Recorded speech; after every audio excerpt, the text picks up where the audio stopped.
ನಮಸ್ಕಾರ. ನನ್ನ ಸ್ಪರ್ಧೆಯ ಪೂರ್ವ ವ್ಲಾಗ್ಗೆ ಸುಸ್ವಾಗತ. ಈ ವ್ಲಾಗ್ನಲ್ಲಿ ರೈಲಿನಿಂದ ಇಳಿದ ನಂತರ ನಾವು ಮಾಡಿದ ಎಲ್ಲವನ್ನೂ ನೀವು ತಿಳಿದುಕೊಳ್ಳುತ್ತೀರಿ. ನೀವು ಹಿಂದಿನ ವ್ಲಾಗ್ ಅನ್ನು ಇನ್ನೂ ವೀಕ್ಷಿಸದಿದ್ದರೆ ದಯವಿಟ್ಟು ಹೋಗಿ ಅದನ್ನು ಮೊದಲು ವೀಕ್ಷಿಸಿ. ರೈಲಿನಿಂದ ಇಳಿದ ನಂತರ ನಾವು ನೇರವಾಗಿ ನಮ್ಮ ಜಿಮ್ನಾಸ್ಟಿಕ್ಸ್ ಕ್ರೀಡಾಂಗಣಕ್ಕೆ ಬಂದೆವು. ಅಲ್ಲಿ ಇತರ ವಿಭಾಗಗಳ ಸ್ಪರ್ಧೆಗಳು ನಡೆಯುತ್ತಿದ್ದವು. ನಮ್ಮ ಶಿಸ್ತಿನ ವರದಿ ನಾಳೆ ಇರುವುದರಿಂದ ಇಂದು ವಸತಿಗಾಗಿ ಹೊರಗೆ ಉಳಿಯಲು ಅವರು ನಮ್ಮನ್ನು ಕೇಳಿಕೊಂಡರು.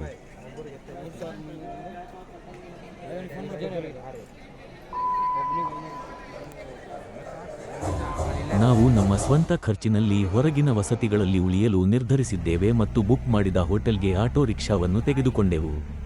ಆಟೋ ಸವಾರಿಯಿಂದ ಉತ್ತಮ ನಗರ ನೋಟವಿದೆ, ಏಕೆಂದರೆ ಇದು ಸೂರತ್ನಲ್ಲಿ ನಮ್ಮ ಮೊದಲ ಬಾರಿಗೆ. ಹೋಟೆಲ್ ಹೊರಗಿನಿಂದ ತುಂಬಾ ಚಿಕ್ಕದಾಗಿದೆ, ಆದರೆ ಒಳಗೆ ಅದು ತುಂಬಾ ಒಳ್ಳೆಯದು ಮತ್ತು ನವೀನವಾಗಿದೆ.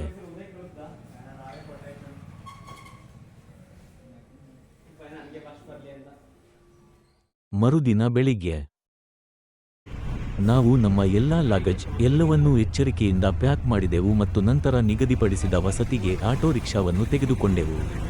ಇದು ಸ್ವಲ್ಪ ಸವಾರಿಯಾಗಿತ್ತು, ಆದರೆ ಮುಂಬರುವ ದಿನಗಳಲ್ಲಿ ತಲುಪಲು ಮತ್ತು ನೆಲೆಸಲು ನಾವು ಉತ್ಸುಕರಾಗಿದ್ದೇವೆ.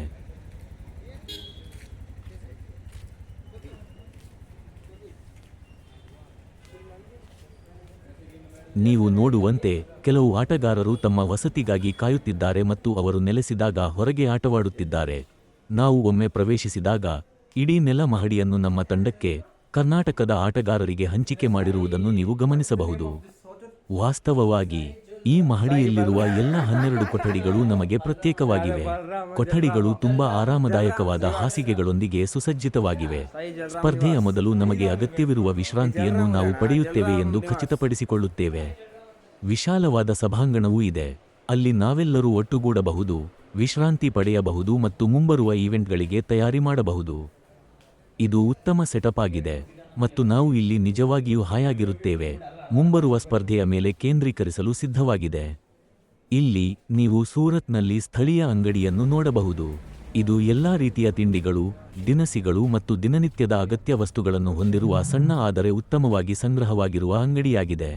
ಸಂಜೆ ಸ್ವಲ್ಪ ವಿಶ್ರಾಂತಿ ಪಡೆದ ನಂತರ ನಾವು ನಮ್ಮ ಅಭ್ಯಾಸದ ಅವಧಿಗೆ ಕ್ರೀಡಾಂಗಣಕ್ಕೆ ಹೊರಟೆವು. ವಿವಿಧ ತಂಡಗಳ ಅಥ್ಲೀಟ್ಗಳು ಏಕಕಾಲದಲ್ಲಿ ಅಭ್ಯಾಸ ನಡೆಸುತ್ತಿದ್ದರಿಂದ ಸ್ಥಳವು ಅತ್ಯಂತ ಜನದಟ್ಟಣೆಯಿಂದ ಕೂಡಿತ್ತು. ವಿಪರೀತದ ಹೊರತಾಗಿಯೂ ನಾವು ಎಲ್ಲ ಉಪಕರಣಗಳ ಮೂಲಕ ಪಡೆಯಲು ಮತ್ತು ನಮ್ಮ ತರಬೇತಿಯನ್ನು ಪೂರ್ಣಗೊಳಿಸುವಲ್ಲಿ ಯಶಸ್ವಿಯಾಗಿದ್ದೇವೆ. ಇದು ಸ್ವಲ್ಪ ಸವಾಲಾಗಿತ್ತು, ಆದರೆ ನಾವು ನಮ್ಮ ಅಭ್ಯಾಸದ ಅವಧಿಯನ್ನು ಹೆಚ್ಚು ಮಾಡಲು ಖಚಿತಪಡಿಸಿಕೊಂಡಿದ್ದೇವೆ. ಸ್ವಲ್ಪ ಸಮಯದ ನಂತರ ಅವರು ಅಭ್ಯಾಸವನ್ನು ನಿಲ್ಲಿಸಲು ದೀಪಗಳನ್ನು ಆಫ್ ಮಾಡಿದರು. ಈಗ ನೀವು ಇಲ್ಲಿ ನೋಡಬಹುದು, ಇದು ನಮ್ಮ ಊಟದ ಪ್ರದೇಶವಾಗಿದ್ದು ನಮ್ಮ ತಂಡದೊಂದಿಗೆ ನಾವು ಆಹಾರವನ್ನು ಸೇವಿಸುತ್ತೇವೆ.